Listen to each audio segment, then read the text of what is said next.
How are you all? I hope that you all are fine. और जैसा कि आप हमारे इस क्लास से जुड़े हुए हो और क्लास का नाम है RSMS 999 क्लासेस, और इसमें हम पढ़ने जा रहे हैं आज का नया क्वेश्चन जो कि 6 क्वेश्चन है और 5 क्वेश्चन हमने कवर कर लिए थे। और आज हम इसमें देखेंगे कि हमें एक कंपोजिट नंबर प्रूव करना है कि ये कंपोजिट नंबर है या नहीं है। अगर ये कंपोजिट नंबर है तो क्यों है, उसका रीज़न देना अपने को, ठीक है। और ये ज़्यादा टफ क्वेश्चन नहीं, आप देख पा रहे हो, लेकिन करने से पहले मैं आपको बताना चाहूँगा कि कंपोजिट जो नंबर है वो है क्या। देखो, हम इससे पहले पढ़ चुके हैं कि कंपोजिट नंबर अगर हमें आता है तो इसमें हम कुछ कर पाएंगे, वरना हम बैठे आ जाएंगे। भाई, करने का तरीका यही रहेगा कि हमें ये आना चाहिए कि कंपोजिट नंबर एक्चुअल में होता क्या है। तो हमें पता है कि कंपोजिट नंबर वो होगा जो खुद से डिवाइड हो, यानी इटसेल्फ, और किससे डिवाइड हो, 1 से डिवाइड हो जाए, और एनी अदर नंबर, किसी अन्य नंबर से भी डिवाइड हो जाए, उसको हम कंपोजिट नंबर बोलेंगे। एग्जाम्पल के लिए हम जैसे 8 ले लेते हैं। 8 में 1 का जाएगा, खुद का जा रहा है, इसका जाएगा 2 का जाएगा, 4 का जाएगा, इन नंबरों का डिवाइड जा रहा है। या आप दूसरी डेफिनेशन बोल सकते हो जिसके मोर देन 2 फैक्टर हो, मोर देन 2 फैक्टर्स हो, ऐसा नंबर जिसके फैक्टर 2 से ज़्यादा। और फैक्टर क्या होंगे? ऐसे नंबर जिनका उसमें डिवाइड जाता हो। तो ये सब क्या है? फैक्टर है उसके। तो यहाँ से आप लोगे, पहले हमने लिया क्वेश्चन के अकॉर्डिंग,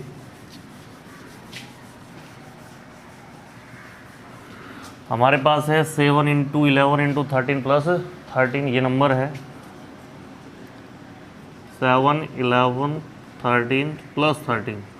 तो इस नंबर में हम देख पा रहे हैं कि 13 कॉमन आ रहा है, क्योंकि यहाँ से यहाँ तक का एक टर्म काउंट होगा क्योंकि सारे मल्टीप्लाई में।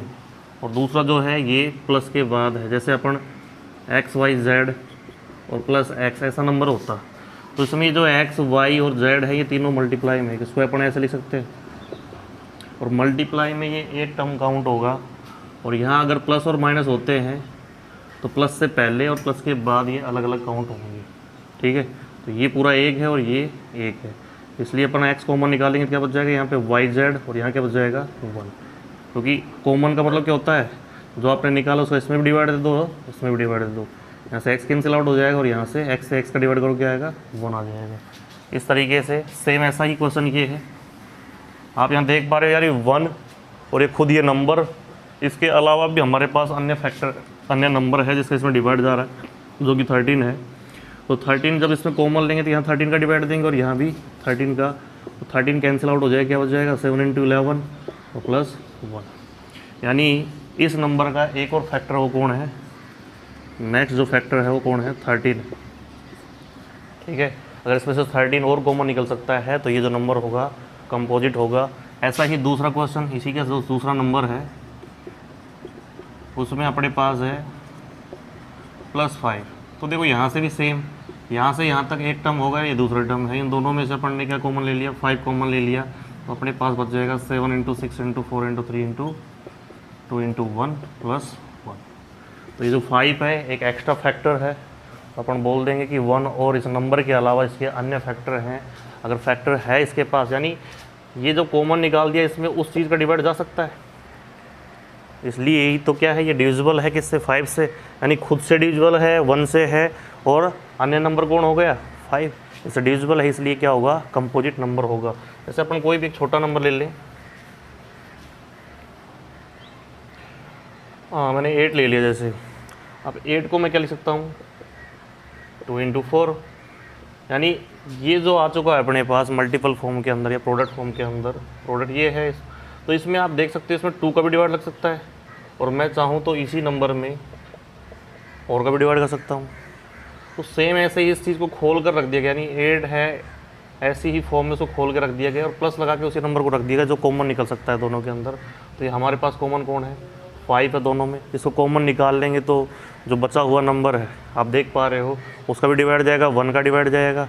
तो ये क्या हो गया इसका, एक इसके अंदर 1 और खुद से अलावा अन्य फैक्टर है, इसलिए कंपोजिट नंबर है, ठीक है। अब करते हैं नेक्स्ट क्वेश्चन जो कि अपना 7th क्वेश्चन है और लास्ट क्वेश्चन है इस एक्सरसाइज का।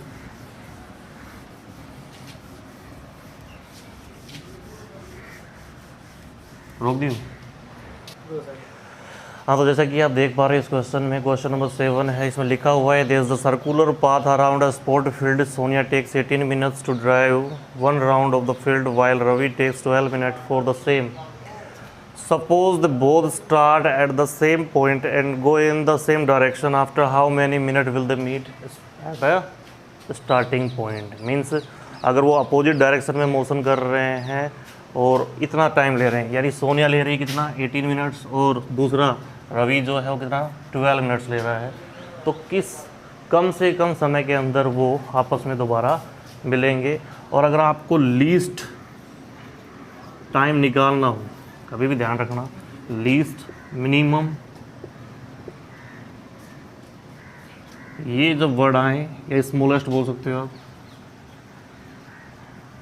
तो हमेशा वहाँ एलसीएम फाइंड आउट करेंगे। क्या फाइंड आउट करेंगे? तो यहाँ भी ये टाइमिंग पूछ रहा है, टाइमिंग के आधार पर, यानी कम से कम कितना समय लेंगे वो आपस में मिलने के लिए। अगर वो इस प्रकार से सर्कुलर पाथ के ऊपर मोशन करे और इतना इतना टाइम लेते हैं, तो हमेशा हमें क्या निकालना पड़ेगा, उनका एलसीएम निकालना पड़ेगा। और जो कि हम पढ़ते हुए आ रहे हैं, ये एलसीएम निकालना बहुत ही इजी है। हमारे पास 2 ही नंबर हैं और बहुत छोटे नंबर हैं। तो answer Ravi takes total time is equal to 12 minute, while Sonia take time is equal to 18 minutes. So LCM for both, firstly we will do the prime factorization, दोनों का प्राइम फैक्टराइजेशन कर दो। तो 12 का प्राइम फैक्टराइजेशन करेंगे 2 से 6, 2 से 3 और 3 1। तो यहाँ पर लिख लेंगे 12 का जो आ रहा है वो क्या आएगा 2 इंटू 3। ऐसे ही 18 का निकालेंगे अपन, 2 से 9, 3 से 3, 3 1। तो यहाँ 18, पहले 12 का लिख लो फिर 18 का, यहीं भी एक साथ। तो 12 वाले को अपन लिख सकते हैं 2 का स्क्वायर इंटू 3, और 18 वाले को लिख सकते हैं, देखो 3 2 बार है इसलिए अपन क्या लिखेंगे 2 को 1 ऐसे कैसे और 3 के पावर लगा देंगे। और मैंने आपको एलसीएम में बताया है कि जब भी हम एलसीएम निकालें तो आपको ध्यान रखना है कि जो हाईएस्ट पावर है नंबर की, जैसे 2 और 3 दो ही चीज़ों की बात चल रही है, तो एक तो 2 ले लेंगे और एक 3 ले लेंगे, लेकिन इनकी पावर ज़्यादा किसकी है, इसकी 2 है और इसकी क्या है 2 है। तो 2 की पावर 2 होगा, इसका मतलब क्या होगा 4, और 3 की पावर 2 का मतलब 9। तो क्या आएगा, टाइमिंग क्या हो गया 36 मिनट के बाद वो वापस से फिर मिलेंगे। ओके, इस प्रकार से हम इस क्वेश्चन को इजीली सोल्व कर सकते हैं। आपके सामने एक क्वेश्चन, अब अपन लेते हैं नेक्स्ट एक्सरसाइज का फर्स्ट क्वेश्चन, जो कि है किस प्रकार से हम रेशनल और इरेशनल प्रूव करेंगे। यस, देख पा रहे हो कि हमारा क्वेश्चन है prove that root 2 is an irrational number. क्या प्रूव करना अपने को, इरेशनल नंबर। अब देखो, जैसा कि हम प्रूव करने जा रहे हैं इरेशनल नंबर, तो हमें इसको कॉन्ट्राडिक्शन मेथड से प्रूव करेंगे, यानी विरोधाभास, किस चीज़ का विरोध करके। हमारे पास जो मेथड है वो है कॉन्ट्राडिक्शन मेथड। इसमें क्या करते हैं, पहले उस चीज़ को वो मानते हैं जो वो है नहीं। जैसे अपन मान लो हमारे पास किसी बच्चे ने, जैसे 10 बच्चे हैं, 10 बच्चों में किसी ने, एक बच्चे ने चोरी कर ली, और चोरी करने के बाद हमें उसको ढूंढना है कि वो कौन सा बच्चा है जिसने चोरी की है। तो हम ये मान के चलेंगे कि 10 के 10 से जो बच्चे हैं उन्होंने चोरी नहीं की, चोरी किसी बाहर वाले ने की है। हम सबको खड़ा कर लेंगे एक साथ और ये कहेंगे भाई इनमें से किसी ने चोरी नहीं की। ठीक है, हम ये सोचेंगे कि भाई इन बच्चों के दिमाग में ये डालना है कि इनको ये लगे कि हम में से कोई चोर नहीं है और चोर जो है वो बाहर है। तो जो चोर होगा वो आसानी से, शांति से बैठा रहेगा, उसको ये फील होगा कि भाई तू अब आसानी से दोबारा से चोरी कर सकता है। तो इस तरीके से हम उसको वापस से पकड़ने की कोशिश करेंगे। और सेम ऐसा ही क्वेश्चन ये है, इसमें भी हम क्या करने जा रहे हैं, करना इरेशनल है, लेकिन हम इसको करके क्या चलेंगे कि रेशनल। हम ऐसा मानेंगे कि रूट 2 जो है वो रेशनल है, ना कि इरेशनल है। तो देखें, एज्यूम करते हम, एज्यूमिंग, ये मान के चल रहे हैं कि रूट 2 इज रेशनल नंबर। ठीक है, तो रेशनल नंबर है तो कोई भी जो रेशनल नंबर होगा आपको पता है वो p/q फॉर्म में होगा। उसको हम पी बाई क्यू फॉर्म में लिख सकते हैं, जहाँ ये जो पी और क्यू है वे P and Q are coprime number. देखो को प्राइम नंबर क्या होंगे, ऐसे दो नंबर होंगे जिनके अंदर जो कॉमन फैक्टर है या जिनका एचसीएफ क्या हो 1 हो। जैसे अपने ले लिया 10/5 ले लिया, या मान लो हमने यहाँ 8 ले लिया, ठीक है। तो ये जो नंबर है ये रेशनल तो है, लेकिन अगर अपन क्या कर दें ऊपर और नीचे दोनों में 2 का डिवाइड कर दे तो क्या आ जाएगा 5/4। अब जो 5/4 है इन दोनों में कोई कॉमन नहीं है आपस में, यानी हम इसको आगे कैंसिल आउट नहीं कर सकते हैं। ये दोनों जो हैं वो क्या हो गए, ये दोनों को प्राइम, इनमें कोई कॉमन नहीं है किसके अलावा 1 के अलावा, यानी जिसका एचसीएफ 1 हो आप बोल सकते हो। तो ये ऐसे दो नंबर हो गए जिनका एचसीएफ क्या आ रहा है 1 आ रहा है। तो हम यहाँ ले लेंगे कि भाई ए जो पी और क्यू है हमने क्या लिया है, दोनों के दोनों को प्राइम नंबर है। अब स्क्वायरिंग बोथ साइड, दोनों का स्क्वायर कर लेते हैं क्योंकि हमें यहाँ एक कंप्लीट नंबर चाहिए। स्क्वायरिंग बोथ साइड, तो करने पर क्या मिलेगा, √2 का square is equal to P square upon Q square. तो यहाँ इस √2 का स्क्वायर करेंगे क्या आएगा 2 is equal to P square upon Q square. Now cross multiplying, तो क्रॉस मल्टीप्लाई करेंगे इसके नीचे एक मान के, यहाँ से क्रॉस मल्टीप्लाई करेंगे तो ये आ जाएगा 2q square is equal to P square. अब आप देख पा रहे हो कि जो पी स्क्वायर की वैल्यू है वो क्या है 2q स्क्वायर, या आप ये कह सकते हो कि इस पी स्क्वायर की वैल्यू में 2 का डिवाइड जा सकता है, तो p की वैल्यू में भी 2 का डिवाइड जाएगा, क्योंकि यहाँ इसके मल्टीपल में क्या है 2 इंटू क्यू स्क्वायर, तो इसमें 2 का डिवाइड लग सकता है। अगर मैं दोनों साइड में 2 का डिवाइड करूँ तो 2 से 2 कैंसिल आउट हो गया, यानी 2 का डिवाइड चला जाएगा। तो ये क्या होगा एक प्रकार से, यानी जिसमें अगर किसी 1 के अलावा और खुद के अलावा किसी और अन्य नंबर का डिवाइड जाए तो क्या होता है प्राइम नंबर होता है। तो इस नंबर में हम देख पा रहे हैं इसके साथ कॉमन फैक्टर जो है वो 2 है, तो इसमें 2 का डिवाइड भी जा सकता है। तो साथ में अपन ये 1.3 होती है 1.3 अकॉर्डिंग टू 1.3 थ्योरम, इसके अकॉर्डिंग क्या है कि अगर कोई नंबर जैसे ए स्क्वायर जो है अगर ये 2 से डिविजिबल है तो ए भी जो है वो 2 से डिविजिबल होगा, और ज़रूरी नहीं 2 ही हो, कोई और नंबर हो। जैसे मान लो ए स्क्वायर किसी भी नंबर से डिवाइड हो सकता है, तो ए भी किसी भी नंबर से डिवाइड हो सकता है। जैसे अपन मान लेते हैं ए बराबर ले लिया हमने 10, अब 10 ले लिया तो 10 का स्क्वायर कितना होगा, 10 का स्क्वायर लेंगे 100 हो जाएगा, तो ए स्क्वायर कितना हो गया 100 और ए कितना हो गया 10। तो यहाँ अगर अपन 2 का डिवाइड दे सकते तो यहाँ भी 2 का चला जाएगा, यानी अगर किसी नंबर के स्क्वायर में 2 का डिवाइड जा रहा है तो उस नंबर में भी 2 का डिवाइड जा सकता है। ये था अकॉर्डिंग टू थ्योरम 1.3। तो यहाँ आप देख पा रहे हो भाई ये दोनों तो क्या है वेरिएबल्स हैं और ये है नॉन वेरिएबल, तो ये इसके मल्टीप्लाई में इसका मतलब ये 2 कॉमन निकल सकता है, तो इसमें 2 का डिवाइड चला जाएगा तो इसमें भी चला जाएगा, जा रहा है देखो अच्छी तरीके से। यानी पी स्क्वायर की वैल्यू में अगर 2 का डिवाइड जा रहा है, पी स्क्वायर की वैल्यू कौन है ये, इसमें अगर 2 का डिवाइड जा रहा है तो पी में भी 2 का डिवाइड जाएगा। तो अपन ये लिख सकते हैं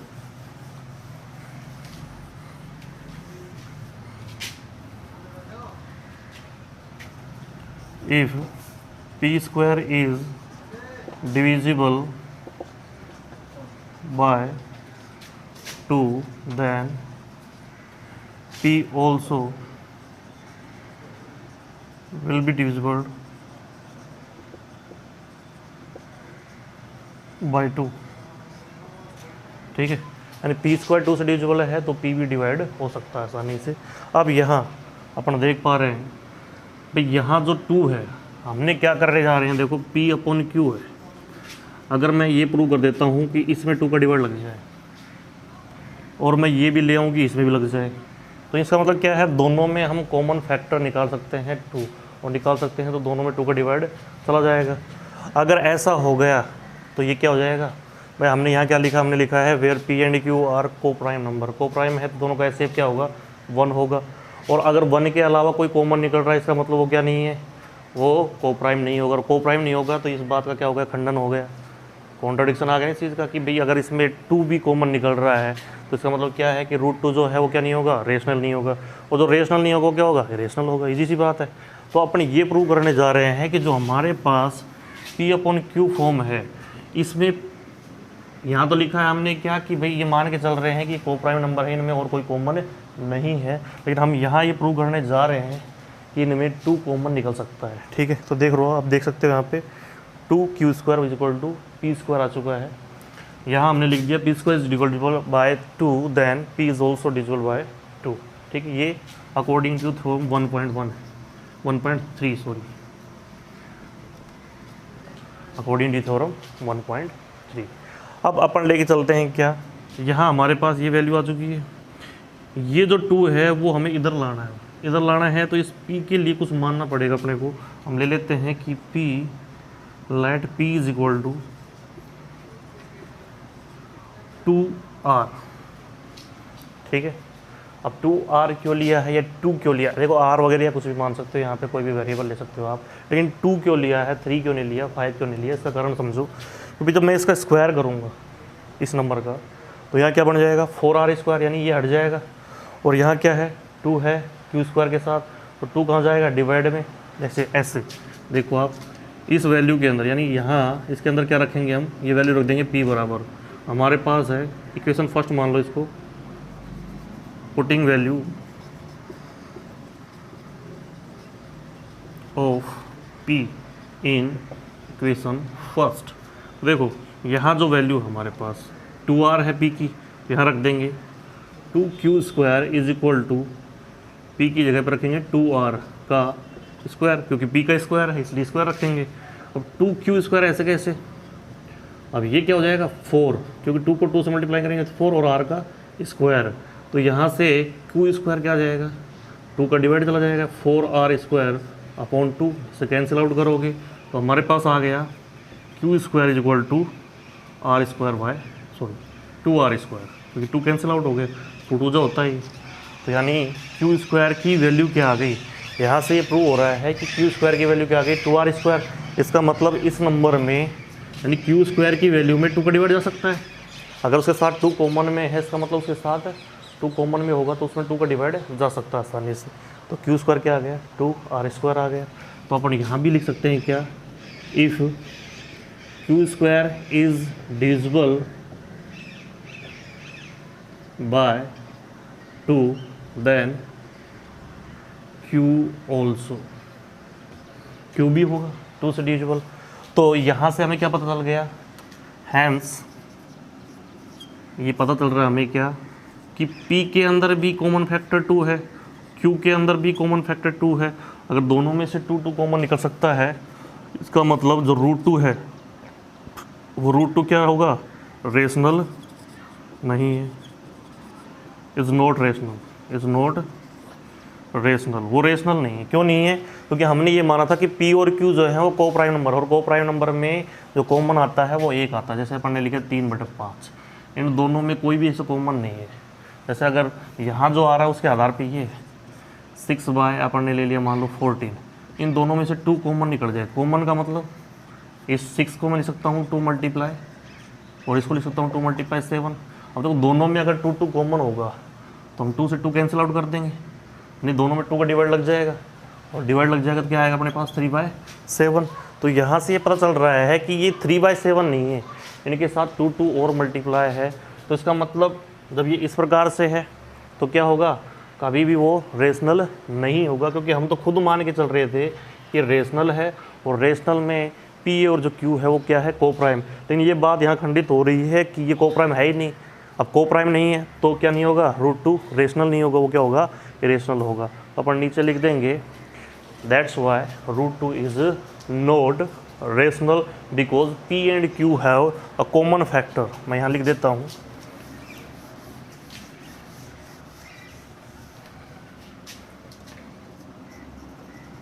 that's why √2 is not rational because p and q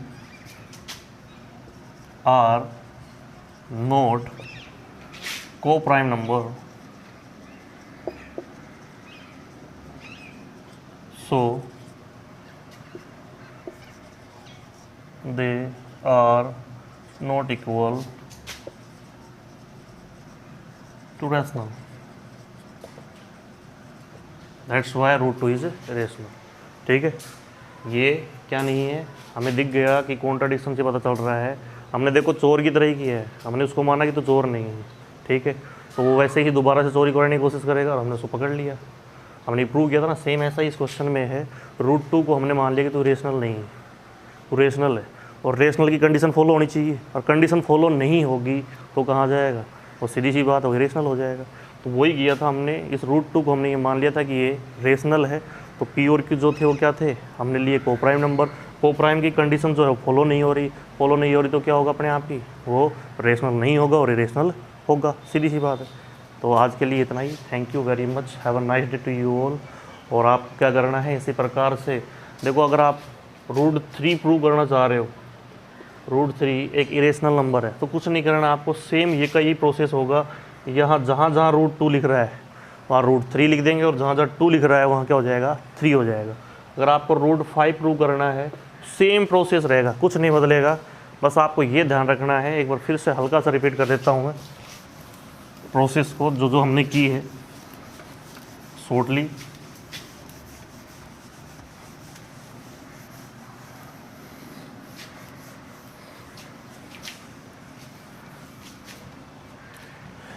root 2 को हमने माना P अपॉन Q के बराबर। P और Q क्या थे, को प्राइम। ये हमने कंडीशन ले ली, कंडीशन के अकॉर्डिंग P और Q जब को प्राइम है तो इसका मतलब इनका HCF यानी इनका जो कॉमन फैक्टर है वो क्या आना चाहिए, 1, इसके अलावा नहीं आना चाहिए। अगर आ गया तो इसका मतलब क्या है, ये को प्राइम नहीं होंगे P और Q, और को प्राइम नहीं होंगे तो सीधी सी बात है क्या होगी, ये रेशनल ना होंगे, रेशनल होंगे।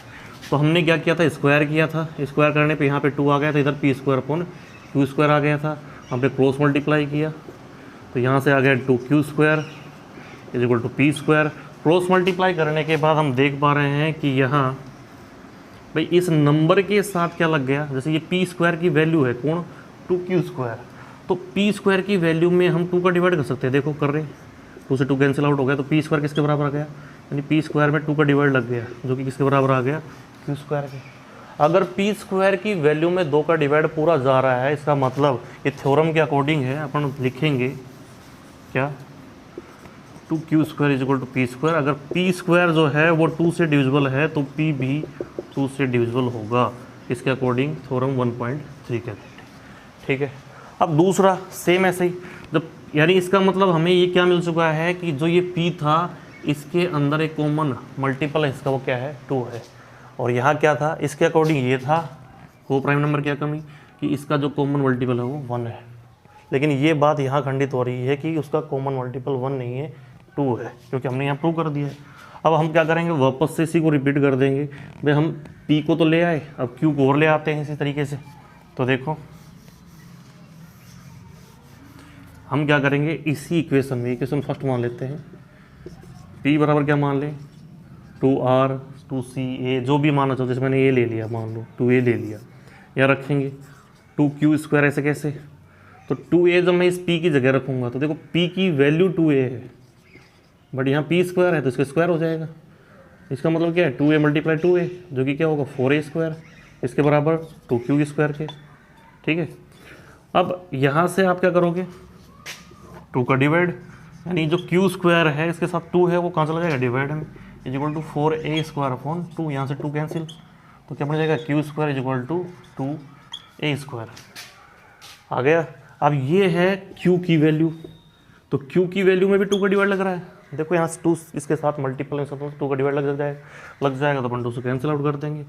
तो इसका मतलब क्या है कि q स्क्वायर 2 से डिविजिबल है तो q भी 2 से डिविजिबल होगा, यानी q का भी मल्टीपल 2 है।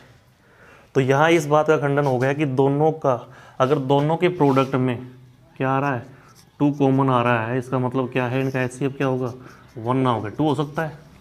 यानी उस 1 की बात को खंडित करना था, और वो जो कि खंडित हो चुकी है। तो इस विरोधाभास से अपन बोलेंगे कि ये इस कंडीशन को फॉलो नहीं कर रहा है। हम तो लिख रहे थे भाई को प्राइम नंबर है पी और क्यू, लेकिन को प्राइम है ही नहीं, क्योंकि इन दोनों के अंदर 2 एज अ कॉमन फैक्टर निकल पा रहा है, इसलिए अपन बोल सकते हैं कि ये रेशनल नहीं है, ये इरेशनल है। अब जैसे अगर आपको 5 प्रूव करना है तो यहाँ 5 रख दोगे कि √5 रेशनल है, 5 रख दोगे तो यहाँ क्या हो जाएगा 5 हो जाएगा, तो क्या बन जाएगा 5q² बन जाएगा। फिर यहाँ क्या आ जाएगा, यहाँ भी हम 5a लेके चलेंगे, ये क्या बन जाएगा अपना 5q² बन जाएगा। यहाँ क्या हो जाएगा 5a² आ जाएगा, और 5 का स्क्वायर क्या आ जाएगा 25 हो जाएगा।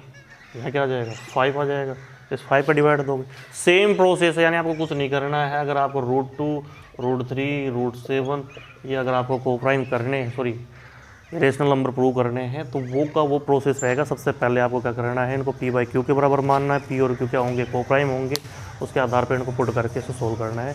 तो आज के लिए इतना ही, थैंक यू वेरी मच।